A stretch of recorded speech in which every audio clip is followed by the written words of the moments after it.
This is a 2017 Honda Civic. Now specifically, this is an EX model. Combined with their 6-speed manual box and a 1-litre 3-cylinder VTEC engine, which produces 130 brake horsepower and 200 newton meters of torque.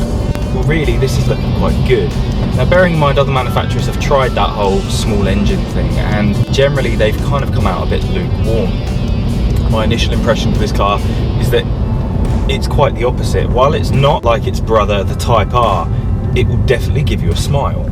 64 miles per gallon. That's what this says it can do on paper. But we know in the real world, fuel economy can be a really difficult thing to gauge because it really does depend on hills, traffic, how you drive, how you de-accelerate. But I'm gonna put it to the test. Got a bit of a trip going up towards Cambridge today. So this is a mix of A roads, B roads, M25, guaranteed traffic because it's the M25, and just seeing how this does on a long trip at motorway speeds. Can it get that extra urban MPG it says it can get?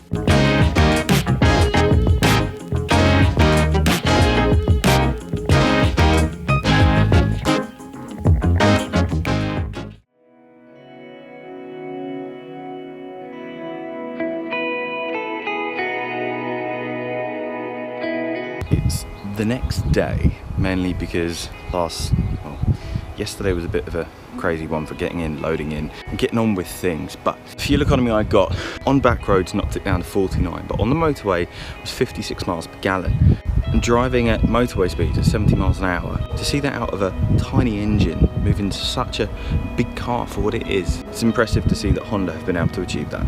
Starting with that manual box, which feels amazing. The throw is just brilliant. It's a nice tight, it's not too long. And when it goes into gear, you have a real connection that, yep, you're definitely in the gear you've selected. It feels fantastic.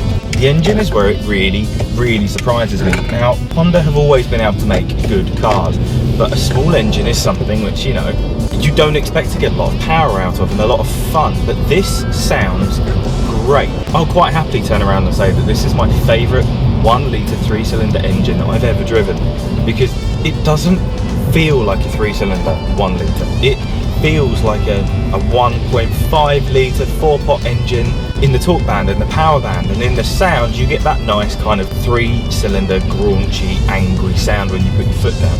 The gig test, well, it's everything. It's fuel economy, it's comfort, it's weight bearing, it's size, it's everything. So all my equipment's in the back. Now I'm gonna reset the trip. I'm gonna see what fuel economy I get and see how comfortable I am on a roughly 40-minute drive to a gig. Easy.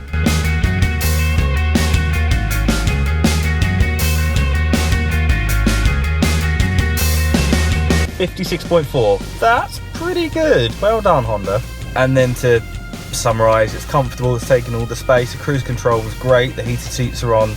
This is a really great car. Even the 1 litre doesn't feel laggy on the motorway. Styling wise, I love what they've done. They've changed how the Civic looks subtly without making a huge change to the entire car. The front end now looks much more sporty, and it's a lot more aerodynamic. However, the back end I feel is missing a wing. Now, the Type R looks amazing all round.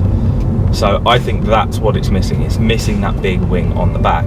But aside from that, stylistically, this looks really nice. On the interior, it's that typical amazing Honda build quality. There's leather throughout, specifically on this EX model. The infotainment system is not the best, but I can't complain. It does what you need it to do. It has Apple CarPlay, DAB radio and a map and all the things that you need. It's just not as intuitive as some competitor infotainment systems. Inside, it's comfortable, it's quiet, the heated seats are great, climate control's easy to use, and all round the vision's quite good. There is a little blind spot on the back where you have the big rear quarter bars, but you know, this has blind spot assist, so you're not going to have that issue. And actually, if you just move your head, you're never going to have that issue anyway. On a long journey, I found this a nice place to be. It's quiet, it's easy to drive, and on the back roads, you can really get to grips with this car without killing yourself. For Type R, you're going to be really pushing around the country bend, you know, to get the noise out of the engine to really fulfill your enjoyment. This you can drive at legal limits and really enjoy the driving experience.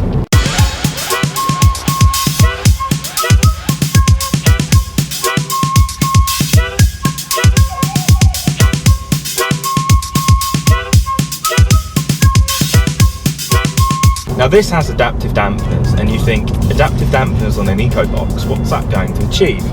So at the moment I have it in sloppy suspension mode. Now this means on the motorway, you know, when you have those big kind of gradient dips, you're not going to notice them. But as soon as you get on the back road and you want to enjoy the tight, nimble steering and just the fun performance of this car, you put on the adaptive dampeners and you can really rag it without breaking the speed limit and really enjoy it the entire time.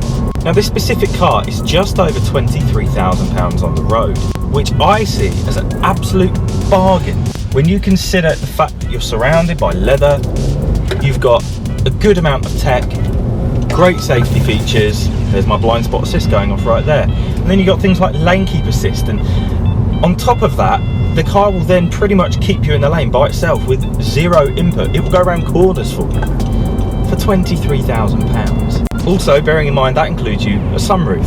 It then gives you an EX model. It gives you a fun car which returns semi-frugal fuel economy if you don't rag it. It gives you a nice looking, good car. Just looking at this, it says that I can get a EX Tech Pack, which is on the road 23,800, and I can get it for £239 a month. And the load capacity was just mind-bogglingly, fandabulously intense. The gear test, the space test, the seeing how much equipment you can fit in. With the seats up, you have 479 litres of space. With the seats down, 770 litres. And already it's taken my base lengthwise, so the space in that cabin is great. This should be easy.